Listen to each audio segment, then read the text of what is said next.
한 젊은 남자가 나이든 한 갑부에게 어떻게 그 많은 재산을 모았느냐고 물었습니다. 근데 그 갑부가 하는 말이 그때가 1932년대 모두 다 경제공황으로 매우 어려웠던 때였지. 그때 내 수중에는 단 10센트밖에 없어서 그 돈 가지고 시장에 나가서 사과를 하나 사서 그 사과를 깨끗이 반들반들 닦아서 광을 냈지. 그 사과를 가지고 나가서 저녁에 20센트를 주고 받고 팔아서, 그리고 그 20센트를 가지고 그 다음날 또 시장에 가서 사과 2개를 사가지고 가서 또 그걸 잘 닦아서 그날 저녁 때 40센트에 또 팔았지. 이렇게 한 달쯤 하다 보니까 내 수중에 한 $1,000쯤 모인 거야. 이렇게 얘기하다 보니까 이 젊은이가 그래서요 하고 호기심을 가지고 묻습니다. 그때 이 나이든 갑부가 한 말이, 그때 우리 장인이 $100만 유산으로 남기고 죽었어 라고 말하는 것입니다. 결국 이 사람의 갑부된 것은 그 장인의 유산 덕분이었습니다. 짐 스토버리 쓴 최고의 유산 상속받기라는 책이 있습니다. 베스트셀러가 된 이 책을 보면은 이런 실화가 이제 소개되고 있습니다. 백만장자였던 레드 스티븐슨이 세상을 떠나면서 가족들에게 이제 유서를 남겼는데, 유산을 정리하고 유서를 남기면서 자기의 친구이며 고문 변호사인 해밀턴에게 이제 유언장을 그 작성해서 맡깁니다. 이분이 돌아가신 다음에 이제 가족들을 모아놓고 해밀턴 변호사가 가족들에게 이 유서에 따라서 그 재산을 나눠줍니다.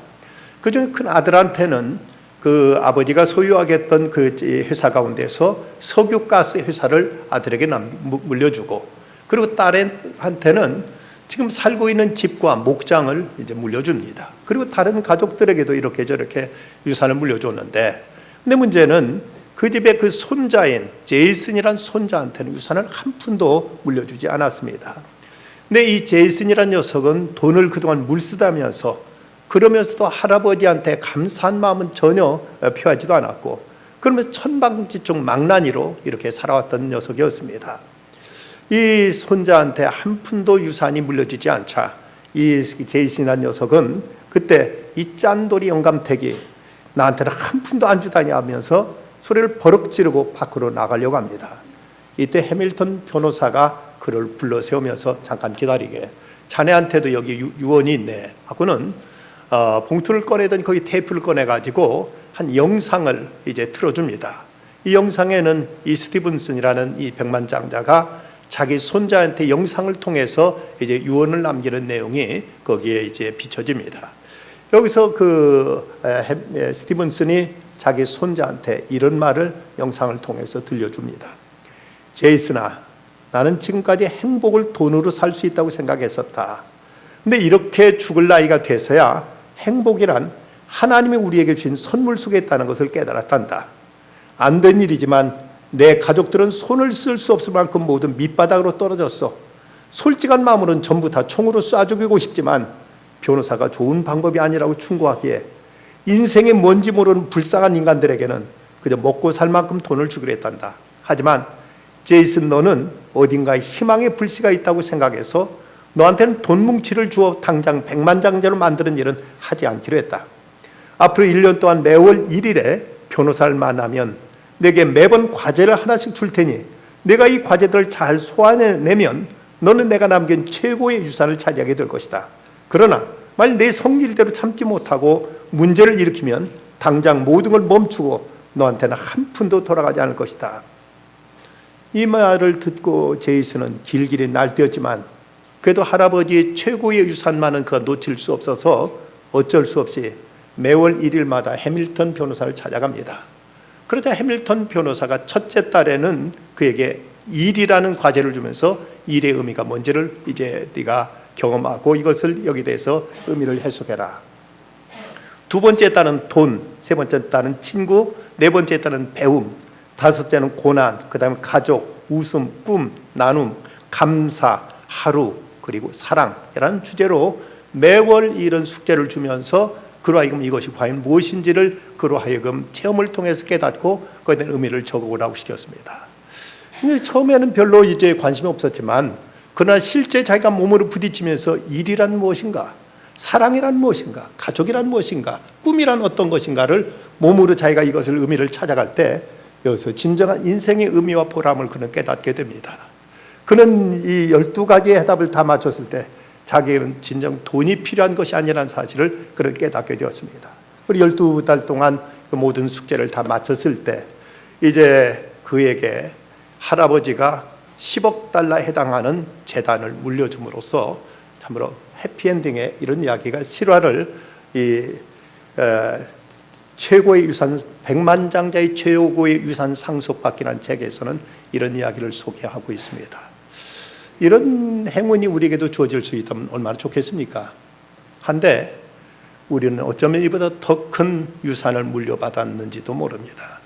그것은 곧 우리 주 예수 그리스도로부터 그리스도란 이름을 우리는 상속받게 된 것입니다. 그리스도란 이름을 통해서 우리는 죄사함 받았습니다. 그리스도란 이름을 통해서 우리는 구원받았습니다. 그리스도란 이름을 통해서 우리는 하나님께 무엇이든 구하면 받을 수 있는 이런 특권을 받았습니다. 어쩌면 이건 예수님이 마치 우리에게 당신의 인감도장을 우리에게 물려주신 것이나 마찬가지입니다. 그 이름으로 주님 앞에 무엇을 구하든 하나님께 응답받을 수 있는 이런 특권을 우리에게 허락해 주신 것입니다. 오늘 성경 26절, 사도행전 11장 26절에 보면 이런 말씀이 나옵니다.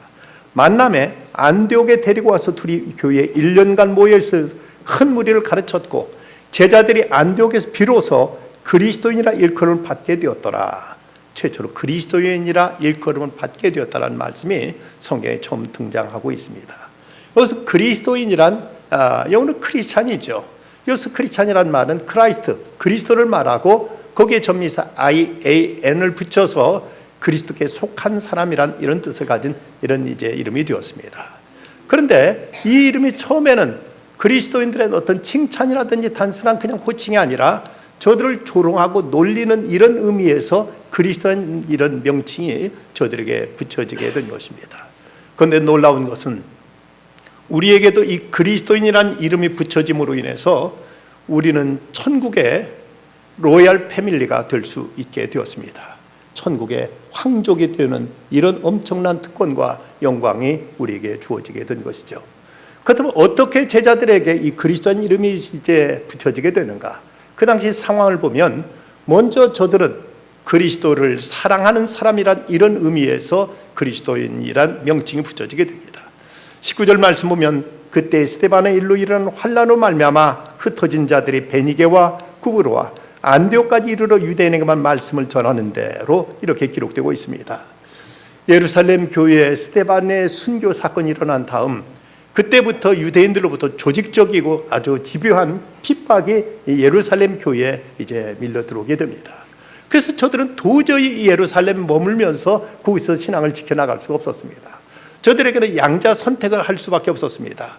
자기 신앙을 포기하고 그냥 유대인들의 비유에 맞추면 그대로 그들과 똑같이 살 것인가, 아니면 이 신앙을 고수하고 이 신앙을 지키기 위해서 자기 살던 정든 땅과 집과 토지며 모든 걸 버려두고 멀리 피난 갈 것인가.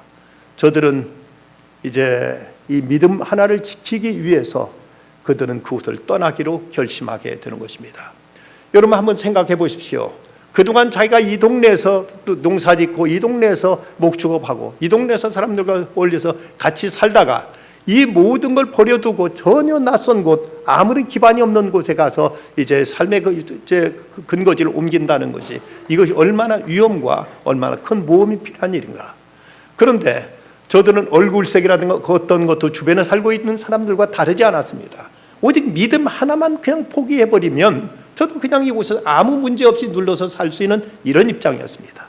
근데 도저히 저들은 그리스도를 부정할 수 없었고 예수 그리스도를 부인하고 그리스도를 떠나 살 수 없었던 것입니다. 비록 이것 때문에 어떤 고난을 당하더라도 어떤 위험을 감수하더라도 그들은 끝까지 그리스도를 믿어야 했고 그리스도를 사랑하고 그리스도를 그들이 섬기길 위해서 그들은 살던 고향과 모든 터전을 다 일시에 버려두고 그들은 머나먼 낯선 땅, 저 멀리 소아시아 지역으로 그들은 피신해서 도망가야만 했던 것입니다. 이런 저들의 모습에 그 뜨거운 그리스도를 사랑하는 모습을 보고 그 사람들은 저들이야 그리스도쟁이들이구나, 저들은 예수쟁이들, 그리스도밖에 모르는 사람들이구나 하고 이런 명칭이 저들에게 붙여지게 된 것입니다.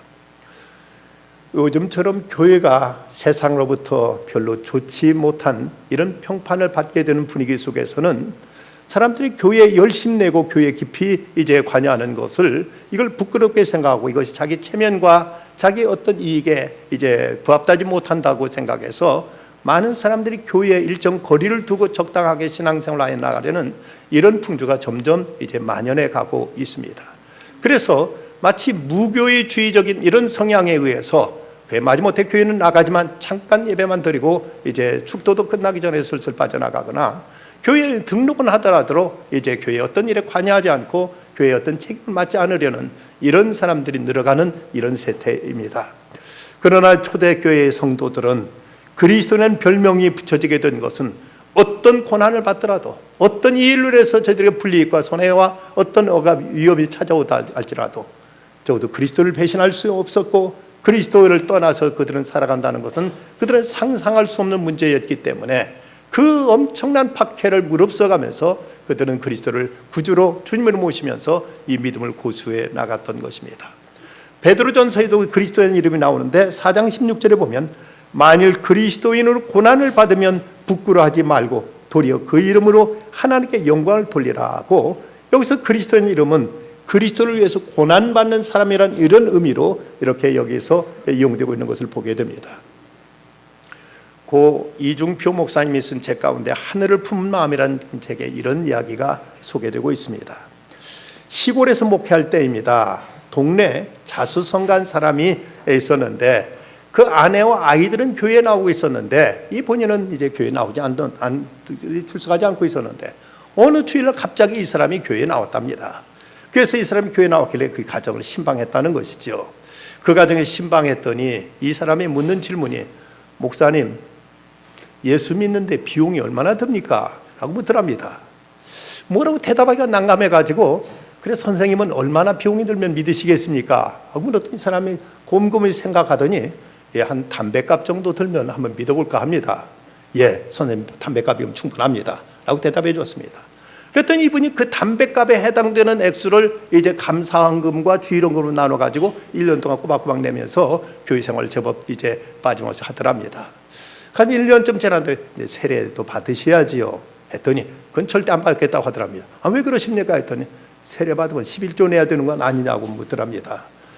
그래서 이제 세례를 안 받겠다고 그렇게 버티더니 어느 날 그 묻는 질문이 목사님 11조 내려면 11조는 수학의 11조입니까? 아니면 순이익의 11조입니까? 이 목사님이 예, 둘 다 11조니까 그냥 편한 대로 하세요 라고 이렇게 대답했습니다. 그랬더니 이분이 쌀 2가마니를 11조로 바치고 세례를 받았습니다. 그리고 나서 계속 교회를 출석하면서 믿음이 점점 들더니 어느 때는 이분이 11조를 드리는데 쌀 10가마니를 드리더라고 합니다. 그래서 그걸 보고 깜짝 놀라서 아니 요즘 예수 믿는 비용 많이 들이시네요 하고 이렇게 얘기하자 그가 이런 놀라운 대답을 하더랍니다. 목사님 예수 믿어도 이제부터는 비싸게 믿기로 했습니다. 예수님 내게 모든 걸 주셨는데 나는 싸구려로 그동안 믿으려고 했습니다.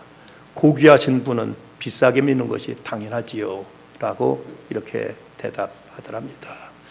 여러분 어떻습니까? 우리가 믿는 예수 그리스도는 과연 어떤 분이시고 그분을 믿는다는 의미는 과연 무엇인가? 그저 부담 없이 편하게 쉽게 믿는 것이 과연 우리가 믿음의 도리며 그분에 대한 우리들의 예우인가를 우리는 깊이 생각할 문제입니다. 그런가 하면 그리스도를 증거하는 사람들의 의미에서 저들에게 이제 이 그리스도인 이름이 붙여지게 됩니다. 19절과 20절 말씀 그때 스데반의 일로 일어난 환난으로 말미암아 흩어진 자들이 베니게와 구브로와 안디옥까지 이르러 유대인에게만 말씀을 전하는데 그중에 구브로와 구레네 몇 사람이 안디옥에 이르러 헬라인에게도 말하여 주 예수를 전파했다고 이렇게 말씀하고 있습니다. 저들이 이렇게 멀리 흩어져서 피난을 갔으면 그들이 제일 급선무가 무엇이겠습니까? 우선 당장 저희들의 몸을 어떻게 거처할 수 있는 어떤 조그만 움막집이라도 마련하는 것이 우선 과제였을 것이고 그리고 그곳에서 뭔가 생업의 터전을 찾는 것이 그것이 그들에게 당면 과제였을 것입니다. 그런데 그 먼 곳에서 피난 와서도 저들이 먼저 하는 것은 만나는 사람들에게 예수를 전하고 그리스도를 증거하는 일이 저들의 이제 이 모습이었습니다. 이 모습을 보면서 이 사람들이야말로 정말 그리스도에 미친 사람이구나, 이 사람들은 그 예수밖에 모르는 사람이구나 하는 이런 의미에서 저들에게 그리스도인이라는 이름이 붙여지게 된 것입니다. 누가복음 6장 45절에 보면 선한 사람은 마음에 쌓은 선에서 선을 내고 악한 자는 그 쌓은 악에서 악을 내나니 이는 마음에 가득한 것을 입으로 말한다고 하는 말씀이 나옵니다. 사람의 마음속에 담긴 것이 입을 통해 나오기 마련인데 그 사람이 지금 무엇을 마음에 품고 있는가는 하루 종일 말하는 것 가운데서 제일 많이 반복되는 단어가 그 사람이 지금 마음속에 품고 있는 것이라는 얘기입니다. 그 사람이 늘 돈 하면 마음속에 어쨌든 돈을 지금 가장 중요시 여기는 것이고, 그 사람이 무엇인가 이제 골프 하면은 그 골프가 그 사람의 제일 큰 관심사입니다. 우리의 입속에서는 하루 종일 어떤 얘기가 제일 많이 나오는가? 적어도 이때 이 그리스도인들, 그 그리스도의 제자들은 저 멀리 소아시아 지역으로 그들이 피난 간 그 자리에서도 늘 만나는 사람마다 그리스도를 믿어야 된다. 그리스도가 우리 구세주다. 그리스도가 우리 죄를 위해 십자가에 못 박혀 죽으셨고 그리스도를 믿는 자마다 그 하늘나라를 소유하게 된다면서 거듭 그리스도만 전한 그 모습을 보고 저들에게 그리스도인이라는 이런 명칭이 주어지게 된 것입니다. 어떤 사람들은 그저 예수 믿으라고 하면 그저 그 살만하고 팔자 편해야 그것도 교회도 다니든가 말든지 하지, 내 형편 되보라고 이런 얘기하겠지만, 지금 그곳에 가 있는 제자들의 형편은 결국 지금 모든 게 넉넉하고 만족하고 편안한 상태가 아니었습니다. 어쩌면 가장 지금 궁핍한 이런 어려운 형편이었지만 그래도 저들에게 최고의 관심사는 그리스도를 전하는 것이었고, 그들의 입에서는 항상 그리스도가 떠나지 않는 모습을 보고 저들을 향해서 그리스도인이라는 이런 명칭이 전해지게 됩니다. 1894년 저 백령도 출신의 당상관을 지냈던 허득이라는 사람이 우리나라 저 최초로 황해도의 소래 지역에 소래교회가 세워졌다는 얘기를 듣고, 그는 이제 거기에 그 마을이 변화됐다는 소리를 듣고는 그가 감명을 받아서 성경을 구해다가 성경을 읽던 중에 그가 성경 말씀을 통해서 감동받고 예수님을 믿기로 작정합니다. 그는 스스로 예수를 믿기로 작정하고 나서 동네 사람들 몽땅 모아놓고 나서 동네 사람들에게 자신이 깨달은 성경 이야기를 이제 들려주면서 동네 사람들에게 오늘 설득합니다. 저 황해도 소래 마을의 사람들이 모두 다 예수를 믿기로 결정하고 그곳에 소래교회가 세워졌다는데, 우리도 이 마을을 좀 새롭게 하기 위해서 우리도 다 같이 예수 믿고 우리 새로운 삶을 살면 어떻겠느냐. 어떤 이 허득이라는 사람이 그 지역에서 신님을 얻었던지 동네 사람 모두 다 좋다고 모두 다 이구동성으로 찬성해서, 그래서 그곳에 있는 사람들도 모두 다 이 허득의 집에 저녁마다 모여서 성경 말씀 함께 읽고 성경 말씀을 나누면서 믿음을 갖게 되었습니다. 그러다가 1898년 10월 9일 황해도 소래교회 서경조 장로를 통해서 이 백령도의 중화동 교회를 설립하게 됩니다. 그리고 1900년 11월 18일 언더우드 선교사를 초청해 가지고 여기서 최초로 7명이 세례를 받게 되었습니다. 그 후 이 백령도는 저 전라남도 신안에 있는 증도와 함께 우리나라에서 제일 성도 신자율이 높은 이런 완전히 복음화된 이런 섬으로 바꿔지게 됩니다. 그 섬의 주민 4,000명 가운데 무려 80%가 예수 믿을 만큼 이 섬은 참으로 이제 독실한 경건한 이런 믿음의 섬으로 이제 바꿔지게 되는 것입니다. 서로가 이웃을 믿고 서로 사랑하며 서로 함께 믿음으로 교제하는 이런 지상의 낙원과 같은 이런 삶을 이루게 된 것입니다. 이런 변화의 출발점은 허득이란 한 그리스도인이 자기가 예수 믿고 나서 예수 믿는 이 신앙을 나 혼자만 믿을 수 없다는 생각 속에서 동네 사람들에게 권한 것이 이거 동네 사람 모두가 그의 인격을 믿고 함께 신앙을 갖게 되므로 이런 놀라운 변화가 나타났습니다. 1902년 6월 3일 자손들을 모두 모아놓고 예수 잘 믿으라는 이 유언을 남기고서 그는 이제 땅에 묻히게 되는데, 그의 그 유언이 그 교회 앞마당의 비석으로 그대로 지금도 새겨져 있다고 전해지고 있습니다. 또 하나 그리스도인은 그리스도를 닮은 사람을 의미하는 이런 뜻에서 불려지게 됩니다. 23절에 보면 바나바가 말하는데, 그가 이르되어 하나님의 은혜를 보고 기뻐하여 모든 사람에게 굳건한 믿음으로 주와 함께 머물러 있으라 하고 권한 다음, 이제 그리고 나서 24절에 보면 바나바는 착한 사람이요 성령과 믿음이 충만한 사람이라고 바나바를 소개하고 있습니다.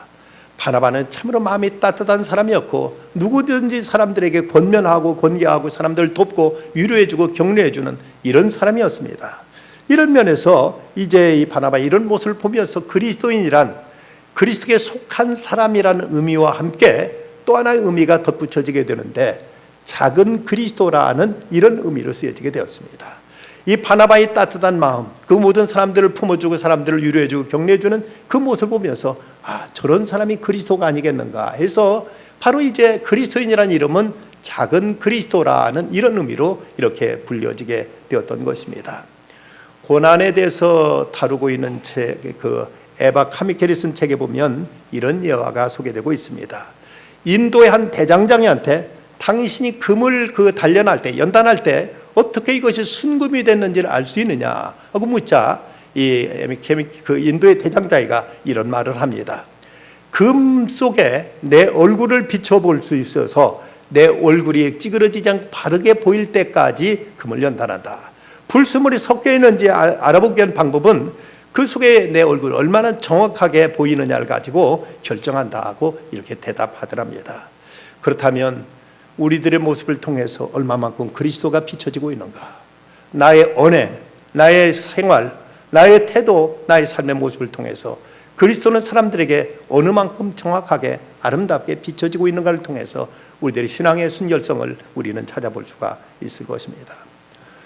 브라질에 가 사역했던 미국의 선교사 멜랜드 네위가 그곳에 사역하는 동안 4번이나 그 이름이 바뀌었다고 합니다. 그 첫 번째는 그에게 백인이라는 이름을 불려줬는데 당시 그곳에 있는 인디언들에게 백인은 침략자, 약탈자, 와서 그 모든 것을 훔쳐가고 도둑질해가고 총칼로 그들을 억압하는 자라는 뜻으로 대단히 부정적인 의미로 백인이라고 불려졌습니다. 그러다가 이 사람이 그곳에서 이제 헌신적으로 그들을 치료해주고 그들을 도와주고 사랑을 품어주자 그 이름이 바뀌어졌는데 그 다음에는 존경하는 백인이란 이런 수식어가 붙여지게 되었다고 합니다. 이 멜랜드 네위는 폴리오 인디언들에게 그들의 언어를 배워가지고 10년 동안 그들에게 성경을 가르쳐주고 그리고 그들과 함께 생활하고 그들의 풍습대로 살았더니 그 다음에 그에게 붙여진 또 다른 이름은 백인 인디언이라는 이름으로 그에게 이름이 붙여졌다는 것입니다. 그들과 똑같이 얼굴 피부색만 이제 그 백인일 뿐이지 자기 나이와 똑같이 먹고 마시고 자기들과 한 사람이 같은 이제 사람이 돼서 자기들과 같이 어울리는 그 모습이 백인 인디언이라는 명칭을 붙여주게 된 것이죠. 그런데 이 멜랜드 네위가 거기에 있는 상처, 발이 다친 아이의 발을 깨끗이 닦아주고 씻어주는 그 모습을 보더니 그때 그 사람들은 이 사람이 인디언의 발을 씻어주는 백인을 본 적이 있는가?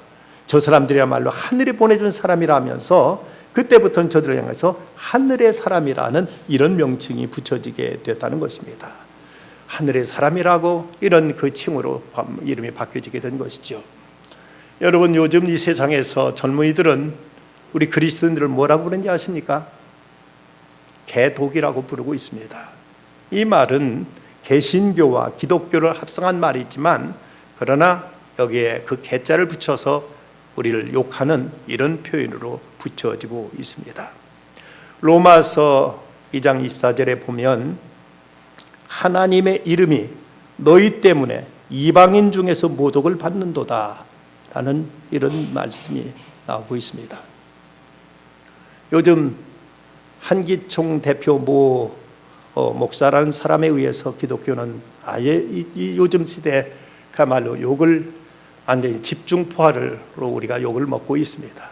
물론 정치적으로 그분이 어떤 누구를 지지할 수 있고 반대할 수 있습니다. 그건 자연으로 누구나 할 수 있는 국민의 권리입니다. 하지만 적어도 목사란 이름을 해서는 안 되고 자기가 기독교 대표일 수 없는 입장에 기독교를 대표한다면서 온갖 여러 가지 부정적인 여러 가지 그 극단적인 표현들을 써서 자기 정치적인 이런 의사표시를 하는 것은 저 성직자로서 본연의 자세가 아니고 그리고 기독교를 대표하고 있다는 말 자체가 그건 거짓부렁 엄청난 건 거짓인데 아무렇지 않게 거짓말을 쏟아내면서 자기의 정치적인 야심 다음에 국회에 진출하려고 하는 이런 야심을 가지고 그가 이런 얘기를 하는 것은 대단히 잘못된 태도일 수밖에 없습니다. 이미도 그 사람은 사회에서 언론을 통해서 극히 그야말로 입에 담기조차 어려운 이런 비열한 모습으로 드러내가지고 펜티 목사라는 이런 모욕적인 표현까지 걸머지고 있는 사람이 기독교를 대표한다고 그는 이제 단식 투쟁까지 한다고 하면서 한 끼 굶고 나서는 단식 투쟁했다고 이렇게 큰 소리 치면서 기독교 이름으로 그리고 목사 이름으로 이런 정치적인 이런 어떤 이제 목적을 위해서 나서는 모습은 대단히 교회를 욕되게 하고 그리스도를 모욕하는 이런 처사일 수밖에 없습니다. 자연인으로서는 얼마든지 자기 정치적인 식견을 나타낼 수 있고 자기 주장을 펼칠 수 있을지 모르지만 성직자가 그래서는 안 되는 것이고 기독교 이름으로 이런 정치적인 자기 주장을 펼쳐서도 결코 안 되는 문제입니다. 언젠가 그 간디, 인도의 그 마하트마 간디가 그런 말을 했습니다. I like Christ. 나는 그리스도를 좋아한다. But I don't like Christ. 크리스찬. 난 그렇지만 기독교인들은 좋아하지 않는다. Because they are not like Christ. 그들은 그리스도와 같지 않기 때문이다. 당시 간디는 예수 그리스도의 말씀과 인격에 매료돼서 그는 특별히 예수님의 산상수훈에 그는 깊이 매료됐고 그리스도에 흠모했던 사람이었습니다. 하지만 당시 침략자였던 영국 사람에 대해서는 한없는 분노와 증오를 가졌던 것이 인도였다면 우리가 그리스도나 자처한다면 우리는 그리스도다운 모습을 보일 때 우리는 그리스도라는 칭호를 우리 얻기에 부끄러움이 없을 것입니다. 우리가 그리스도인이라는 이름과 함께 교회에서는 집사나 권사나 장로나 목사란 이런 호칭도 얻게 되었습니다. 그렇다면 여기에 합당한 이름값을 할 수 있어야만 될 것입니다. 베드로에게 하신 말씀 너는 베드로라 내가 이 반석에 내 교회를 세우리니 음부의 권세가 이기지 못하려는 말씀대로 베드로를 통해서 이 땅에 교회가 세워지는 그 역할을 했다면 우리 또한 그리스도의 몸된 교회를 위해서 우리는 우리의 몫의 역할들을 감당해야 될 것입니다. 그러면 우리는 주변 사람들에게 그리스도 이름이 불려지도록 힘써야 될 것입니다. 우리는 세상에 그리스도를 알리는 일에 힘써야만 됩니다. 마귀는 어떻게든 그리스도란 이름을 지우려고 하고 그리스도란 이름을 드러내지 못하게 하려 하고 그리스도를 세상에 나타나지 못하게 이제 온갖 수단과 방법을 가리지 않습니다. 지난 6월 5일 날 서울시에서는 사회복지시설에 대해서 종교행위 강요 특별신고센터를 열고 오는 7월 30일까지 서울시 지원을 받는 사회복지시설에 대해서는 종교행위 강요 특별신고센터를 운영한다고 밝혀서 이 때문에 논란이 되고 있습니다. 우리가 잘 알고 있는 대로 사회복지시설은 대다수 6.25 사변 이후에 외국의 지원을 받아서 한국 교회가 이 땅에 많은 복지시설을 만들어 왔고 이걸 운영해 왔습니다. 그런데 어느 때부터 시에서 조금씩 어떤 예산을 지원해 준다고 일절 이런 복지시설에서는 종교 행위를 하지 못하도록 강요하고 있고 여기서 본래의 어떤 설립 목적과 그 정체성을 부정하면서 이곳에서 이제 종교적인 색깔을 이제 없애려고 어떤 행정적인 조치를 취하고 있습니다. 뿐만 아니라 학교 상담교사가 학생 인권 조례 종교 강요 금지 규정을 들어서 어머니가 교회 가자고 했다고 아들에게 어머니를 경찰에 고발토록 하기도 했습니다. 이런 불신 사회 속에서도 우리는 당당하게 그리스도를 증거하고 그리스도를 드러내고 그리스도를 전하고 그리스도를 나타내야만 됩니다. 또한 우리는 우리에게 귀한 이름을 주신 주님께 충성을 다할 것입니다. 사람이 마땅히 우리를 그리스도의 일꾼이요 하나님 비밀을 맡은 자로 여길지어다. 그리고 맡은 자에게 구할 것은 충성이라고 했습니다. 우리에게 이 귀한 이름을 주셨다면 이 이름을 주신 주님께 우리의 본분을 다해야 될 것이죠. 알렉산더 대왕의 휘하에 같은 알렉산더라는 이름을 가진 아주 멍청이 바보 같은 병사가 하나 있었다고 합니다. 그 이름 때문에 알렉산더라는 이름이 조롱거리가 됐고 모욕거리가 되다 보니까 어느 날 알렉산더 황제가 그 알렉산더라는 병사를 불러서 그에게 이렇게 말했습니다. 내 이름이 알렉산더냐? 예. 황제인 내가 내게 명령한다. 내 이름을 바꾸든지 내 행실을 바꾸든지 바꿔라. 둘 중에 선택하라. 했다고 합니다. 만약 우리가 그리스도인으로서 그리스도인답지 못하게 행동한다면 어쩌면 우리 주님께서 내 이름을 바꾸든지 내 행실을 바꾸든지 둘 중에 하나를 바꾸라고 말씀하지 않으시겠습니까? 우리는 그리스도인이라면 가장 존귀한 이름을 지니고 있으면서 그러면서 우리가 부끄럽고 천한 행동을 한다면 어떻게 주님 앞에 우리가 낯을 들 수가 있겠습니까? 우리나라 선교 초기에 신실하게 예수를 믿었던 한 마부가 자신이 모시고 있는 왕손에게 어떻게든 복음을 전하고 싶어 했는데 어느 날 이분을 모시고 지방을 내려가게 되었습니다. 이 기회가 좋다 싶어서 이제 이 왕손을 말에 태워서 모시고 가면서 이제 말했습니다. 날이 예수님을 좀 믿으시지요? 라고 말하자 그 말 듣더니 왕손이 어이없다는 듯 이렇게 비아냥거립니다. 야 이놈아, 내까지 쌍놈이 예수 믿는다고 누가 널 양반이로 시켜준다더냐 하고 이렇게 그에게 이제 야단쳤습니다. 그러자 이때 이 마부가 참으로 우리에게 감동적인 이런 대답을 했다고 합니다. 날이 예수 믿는 도리는 그런 것이 아닙니다. 제가 예수님을 더 잘 믿으면 마부 노릇을 더 잘해야 합지요. 그렇습니다. 우리가 예수를 잘 믿는데 언제 왕손시켜 줄 것이냐고 하나의 배 떼쓰는 것이 아니라 내가 마부면 마부인 자리에서 더 좋은 마부가 되는 것이고 주부면 주부로서 더 가정을 더 신실하게, 가장은 가장으로서 예수 믿기 때문에 더 성실하게 가정을 지켜야 될 책임이 있고, 회사원은 회사원으로서 예수 믿기 때문에 더 성실한 회사원이 되어야 된다는 사실입니다. 우리의 사명이 무엇인가, 우리 책임이 무엇인가를 알아야 되겠습니다. 다윗왕은 말합니다. 어떤 사람 병고 어떤 사람들 말을 의지하나 우리는 여호와 우리 하나님의 이름을 자랑하리로다. 성 어거스틴이 말한 대로 우리가 하나님을 섬긴다고 해서 그분이 더 위대해지는 것은 아니지만 우리가 그분을 섬기면 우리가 오히려 위대해진다. 우리에게 그리스도인이란 이름이 생김으로써 우리는 하늘나라 로열 패밀리, 왕족이 되었습니다. 그렇다면 하늘나라 왕족다운 처신, 이런 행실, 이런 태도, 이런 언행이 우리가 마땅히 있어야 되지 않겠습니까? 행여 우리로 인해서 그리스도께 욕이 돌아가지 않도록, 하나님의 영광이 가려지지 않도록 어느 곳에서나 경건하게, 진실하게, 성실하게 우리들의 믿음의 도리를 다하는 중에 하나님께 영광 돌리고 세상의 빛을 발할 수 있는 참된 그리스도인으로서 살아가는 우리가 되어야 되겠습니다. 기도하십시다.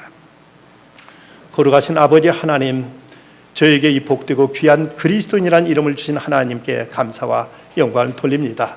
하지만 저에게 주어진 이 이름으로 인해서 하나님께 영광이 돌려졌는지 아니면 주의 이름을 욕되게 하지는 않았는지 주 앞에 황송한 마음으로 머리를 조아립니다. 주여, 이 거룩하고 귀한 이름 앞에 부끄럽지 않게 하여 주시고 이 이름값을 다할 수 있게 하여 주옵시며 이 이름을 세상에 증거할 수 있게 하여 주시옵시고 이 이름을 빛내며 살아갈 수 있는 저희들 다 되게 하여 주시옵소서. 그래야 주님 앞에 서는 날 주께로부터 인정받고 주께로부터 잘했다 칭찬받을 수 있는 참된 그리스도인들이 되도록 저희를 새롭게 하여 주시옵소서. 주 예수 그리스도의 이름으로 간절히 기도드리옵나이다. 아멘.